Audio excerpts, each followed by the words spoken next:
Hoy, 6 de septiembre, retomamos nuestra sección de los martes, El Mundo en Guerra, con el analista en seguridad y defensa, Bruno Navarro. Bruno, muy buenas noches. Buenas noches. Dos aspectos llaman nuestra atención de la actualidad informativa que podemos tratar en esta sección. Uno de ellos ha sido la reunión que han mantenido Obama y Putin para llegar a un acuerdo sobre Siria. Y la segunda cuestión sería ese alto al fuego anunciado por las FARC tras negociar con el gobierno de Santos. Si te parece, empezamos por la primera, y es que, como decíamos, Obama, Estados Unidos y Rusia hacen la guerra conjunta, son aliados en Siria, pero tienen intereses absolutamente opuestos. ¿Cuáles intereses son esos? Bueno, más que aliados, no son aliados ni los países de la OTAN que están bombardeando en Siria. Francia bombardea por su lado, Gran Bretaña por el suyo, los norteamericanos por el suyo. No hay una coordinación entre aliados de la OTAN.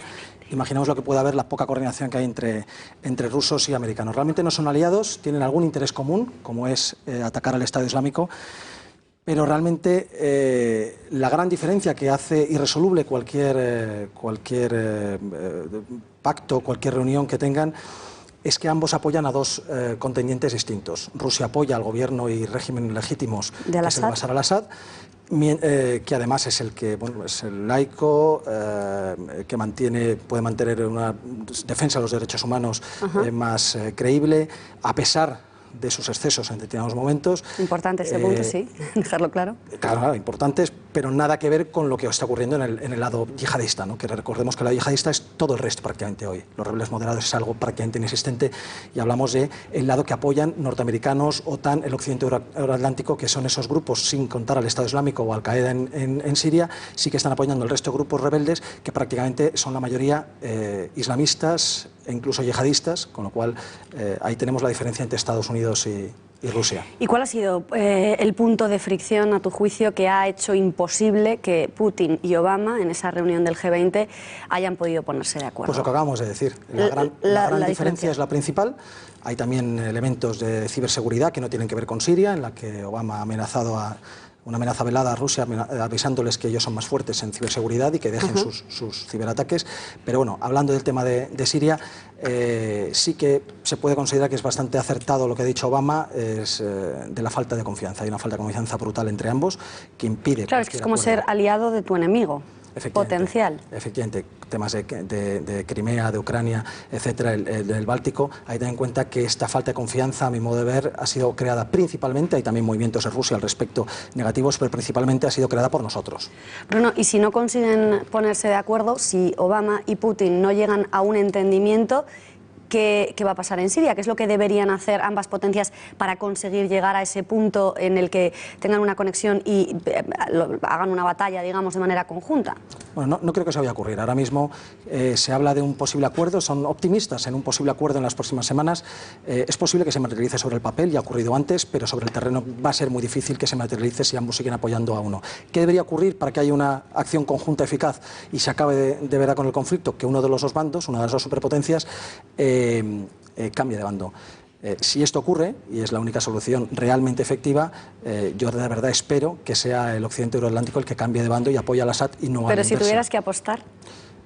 Putin no tiene pinta tampoco de que se vaya a mover mucho de posiciones, ¿no? Cambiar, por lo tanto, yo no apostaría que vaya a ocurrir una cosa u otra, lo dejo en suspenso. Abordamos ya, respecto a las FARC, 52 años de terror impuesto por los narcoterroristas en Colombia.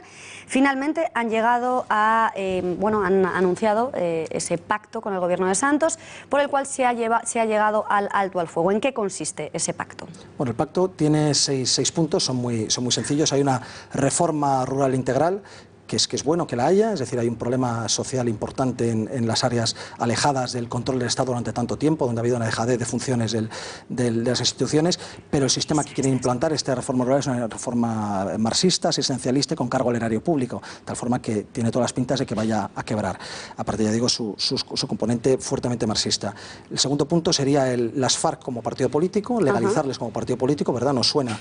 Nos suena, 5 diputados, ¿no? Hemos dicho 5 diputados por ley podrán tener la prometido Santos que tendrán en el Congreso y otros 5 en el Senado. Si no consiguen más. Si no consiguen más, ellos por su cuenta les asegura que independientemente de lo que ganen, van a tener esto. Eso sin contar que no se habla de qué pasará con los crímenes de guerra y el dinero a las FARC. Las FARC como partido político tendrá dinero y no se ha hablado de que las FARC ya son millonarias, tienen un dinero obtenido ilegalmente. Del narcotráfico, entiendo. Narcotráficos principalmente y de las extorsiones, y no se les ha pedido cuentas de qué es lo que tienen, porque ¿para qué os vamos a dar dinero del Estado si encima vosotros habéis producido el vuestro?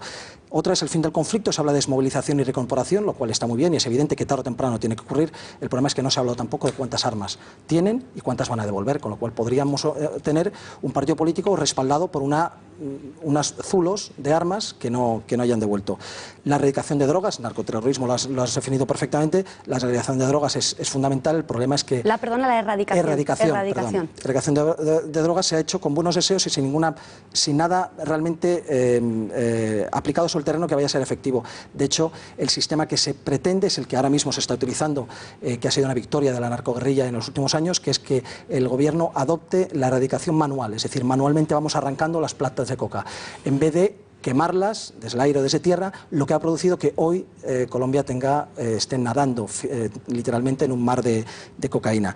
Luego el acuerdo sobre las víctimas del conflicto, que de nuevo nos suena esto, víctimas del conflicto de ambas partes, donde se equipara a las víctimas del terrorismo con los propios terroristas. Efectivamente, y se copliza el Estado, y las FARC no pagará sus cuentas al final, eso es lo que va a resultar, que no pagará sus cuentas, porque es difícilmente creíble que una organización terrorista donde la mayoría de sus miembros son de sus directivos y muchos de sus miembros son culpables de delitos de lesa humanidad, vayan a aceptar este acuerdo sabiendo que van a ser juzgados. Es evidente que hay una impunidad.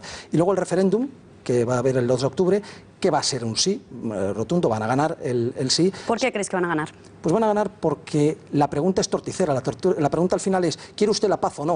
O sea, no, si yo quiero la paz, pero no a toda costa. Entonces, al final, el pueblo, en general, una gran masa de la población va a verse acusada entre el sí o el no, van a decir, sí, yo quiero la paz. No sé si me explico. Te has explicado clarísimamente, sé perfectamente lo que quieres decir, pero entonces, a tu juicio, el gobierno de Santos ha hecho mal suscribiendo este pacto, porque el propio expresidente Álvaro Uribe pedía y decía, de hecho, que iba a hacer campaña por el no, que iba a pedir que no se hiciera, porque considera, bueno, pues que es darles carta de naturaleza a los terroristas para convertirse pues en ciudadanos con pleno derecho, no pagar por nada lo que han hecho y además conseguir representación parlamentaria. Creí que me estabas hablando de España, al decir todo esto, que es exactamente lo que ha ocurrido aquí, ¿no? Es decir, ETA no ha sido vencida por la fuerza de las armas, por la victoria policial, aunque ha habido éxitos policiales. ETA ha dejado las armas momentáneamente o indefinidamente porque han conseguido sus objetivos políticos. De hecho, puede que pronto tengan un lehendakari etarra. Ahí ocurre lo mismo, es decir, Uribe está haciendo una campaña que probablemente sea un fracaso, no va a conseguir sus objetivos, pero naturalmente hay que apoyar el no a este proceso de paz, tiene que ser otro distinto. Bruno, y ya para terminar brevemente, ¿cuáles eran los métodos de la guerrilla de las FARC para que durante 52 años el gobierno colombiano, con todo tipo de métodos, no haya conseguido de ninguna de las maneras acabar con ellos? Pues el miedo y el terror. De hecho, es una narcoguerrilla, pero también es sobre todo narcoterrorismo, ¿no? Atentados, reclutamiento de menores, violaciones masivas a mujeres y niñas, incluido a las propias, que tenían como esclavas sexuales a las propias guerrilleras, lo cual animaba también a otra de las violaciones permanentes, que eran los abortos masivos y permanentes de las propias guerrilleras, forzados naturalmente, tortura de rehenes, desapariciones, secuestros, desplazamientos forzados, ejecuciones extrajudiciales, asesinatos. Y las masacres, 240 masacres desde el año 80, se calculan con 1.400. Cuando hay una masacre, porque hemos hablado, no estamos contando los muertos de asesinatos en militar, sino cuando entro en un pueblo y directamente no dejo a nadie, extermino a la población. Bruno, pues terrorífico sin duda, pero interesantísimo tu análisis otro día más. Muchísimas gracias por habernos acompañado. Gracias, buenas noches. A vosotros, buenas noches.